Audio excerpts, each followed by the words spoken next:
This is Angelica Francis with WYDK TV, and I just wanted to do a quick update on our clothing drive.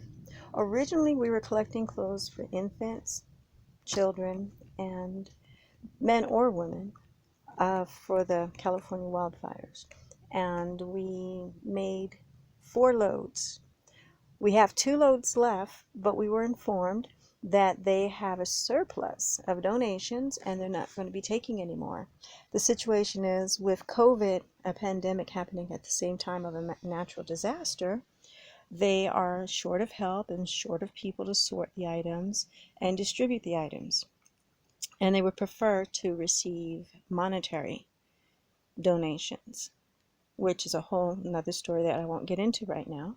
But we still had 2 full of my vehicle with the seats down, loads of clothing to be delivered. So I checked around. The next most important and most serious situation that has increased, I'm near the Air Force, the Naval Air Base. So you can hear the planes flying over, my apology.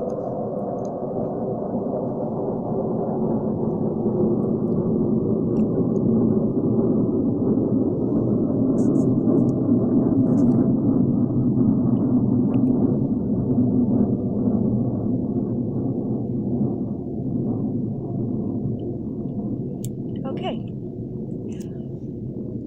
Lost my train of thought, but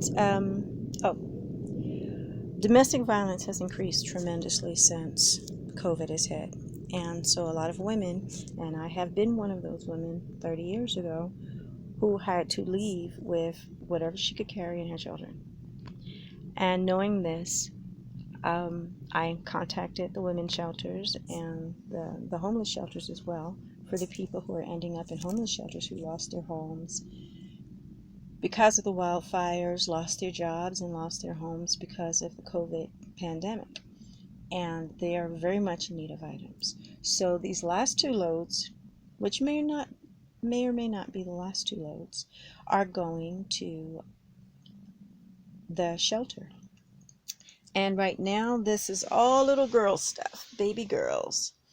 And so I'm making sure everything is washed, sorted, and packaged nice and neat for them. And we'll be making no less than 2 deliveries to them. Of course, we have no issue with continuing to take things to those who are in need during this COVID, and the California wildfires are still going. So their circumstances may change in terms of the big organizations wanting donations of items. But as far as the smaller organizations like shelters and churches and things like that, many of them are still accepting. So I encourage everybody to do whatever it is that you can do. A big thing that I'm noticing is we are getting a very small amount of clothing for boys and men. They kind of need clothes too. Also, things like underwear is very much needed, but it needs to be sealed in a brand new container, and socks. Not anything, even if it isn't stained or in bad condition, we cannot accept those type of donations, and I'm bringing it up because I've had to throw those type of things away. Socks are fine when it's small children, like little baby, cutesy little socks and little sandals and things, that's fine. But for the most part, we really want to stick towards packaged socks and underwear. Also, duffel bags and school bags that aren't being used currently would go a long way towards the esteem of these people who are displaced.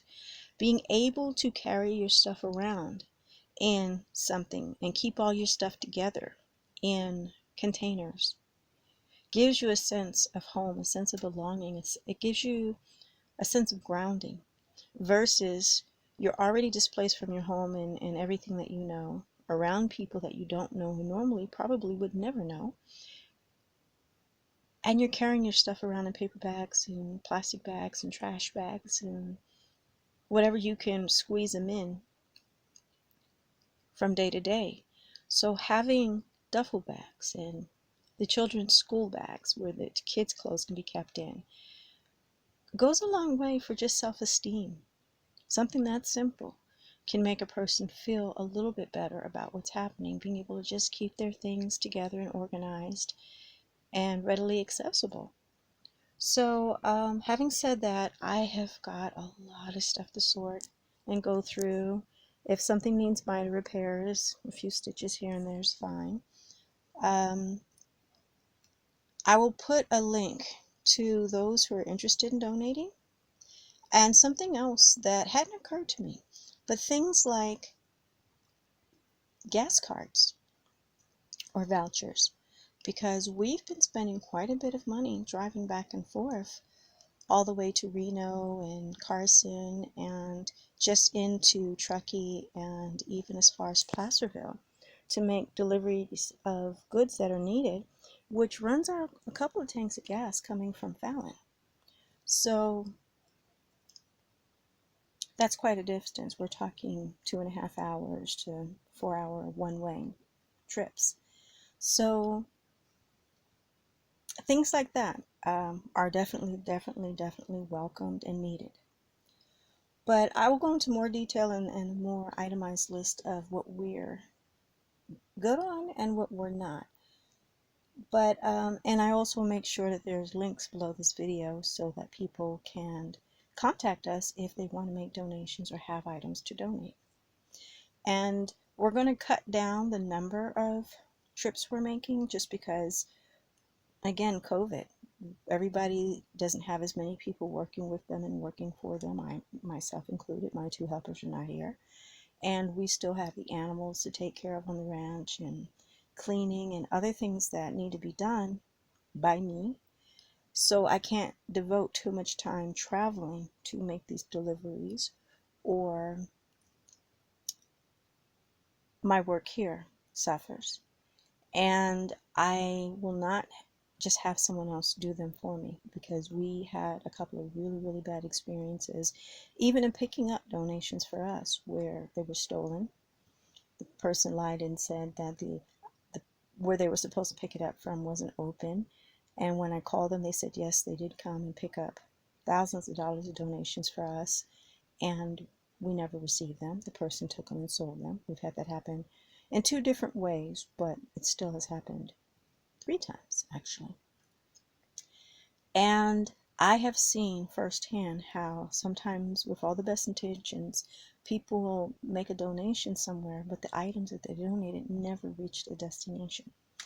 And being that we are taking these donations on behalf of WYDK TV and donating them to these people, I personally am taking responsibility and making sure that every trip they make it to where they're supposed to go, or to the official party who's meeting me, the relay, half the distance between that destination that they're going to and my destination from where they're coming from.